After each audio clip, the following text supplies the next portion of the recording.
අද මම මේ පෙන්නන්න යන්නේ අද මේ මගේ ගෙමිදුලේ කොටසක්.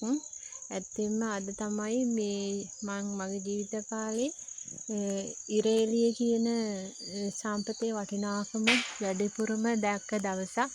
මොකද මේ ඊයේ පෙරේදා දවස් ගානක ඉඳලා ගම් වතුර ගලලා සුළි සුළං වලට මුහුණ දීලා අවාසනාවන්ත සිදුවීම් වලට මුහුණ දීලා අද තමයි මේ අඳුරු කාල පරිච්ඡේදයෙන් පස්සේ ඉරේලිය හරියටම වැටුණු දවසක්.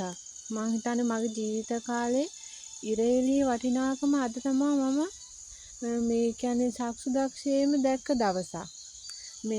ඒ ඉරේලිය අපිට ලබා දුන්නේ අමුතුම මේ ලෝකේ එළිය කරලා අමුතුම අත්දැකීමක්. ඒත් අද ඔය මේ බිහිසුණු ඛේදවාචකයකට ලක් වෙච්ච ප්‍රදේශවල සමහරු ඒ ඉරේලිය ලැබුණත් ඉරේලිය දකින්න මිනිස්සු නෑ. ඒගොල්ලෝ පස්සට මිහිදන් වෙලා. ඉතින් ඒ අයවත් ගෞරවයෙන් ආදරයෙන් සිහිපත් කරලා ඒගොල්ලන්ගේ ජීවිත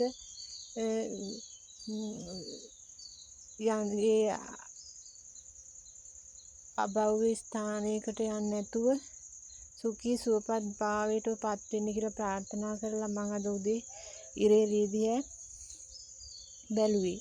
ඉතින් උදේ මම නැගිටපු ගමන් කරේ උයපු එක මහත්තයා උදේ නැගිටලා එයා අර කැලේ වැහිච්ච මිදුල සුද්ධ බුද්ධ කරලා ලස්සනට පිළියෙල කරලා තියෙනවා. ඉතින් එයාටත් සතුට දැනෙන්න මම මේ ඒ මිදුල තමයි ඔයගොල්ලන්ට පෙන්නන්නේ. කැලේ වැහිලා තනකොළ පිරීලා තිබ්බ ගෙමිදුල සුද්ධ කරලා මේ පිළිවෙලට මල් ගස් තියලා හොඳට දැනුත් එයා ඒක කරමින් තමයි ඉන්නේ. මට වෙලාවක් තිබ්බේ නෑ හැමදේම එයාගේ අතින් තමයි කරේ. ඒවා මේ ඔක්කොම දැන් උදළු ගාලා එහෙම තියෙන්නේ.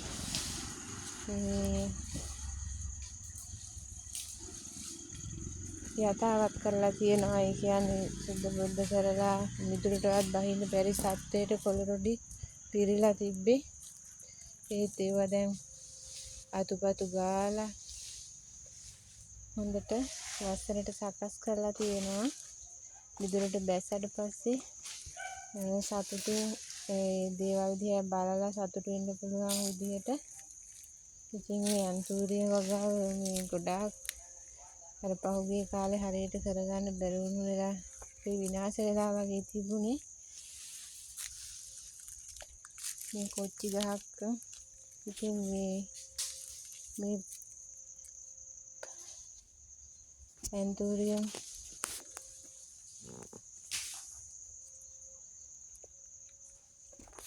ඉතින් මේ ගෙමිදුල මම පොඩ්ඩක් පෙන්නන්නේ. අපි දැන් ආයෙත් අපේ සාමාන්‍ය දිනචරියාවට හුරු වෙන්න වෙනවා. දවස් 4-5ක් අපි ගම් වතුරයි සුළි සුළඟටත් හසු වෙලා අපහසුතාව මැද්ද ගේ ඇතුළෙමයි හිටියේ. ඉතින් දැන් ආයෙත් රැකී ආරක්ෂාවලට යන්න ළමයි ඉස්කෝලේ යන්න ඒ සාමාන්‍ය ජීවන රටාවට දැන් හෙට ඉඳලා හුරු වෙන්න වෙනවා. ඉතින් ඒක ආරම්භය තමයි මේ පටන් ගත්තේ. මහත්තයා ඒව ඔක්කොම සුද්ධ බුද්ධ කරලා මිදුල අතු ගාලා මේ කරපු එක මටත් ලොකු සහනයක්.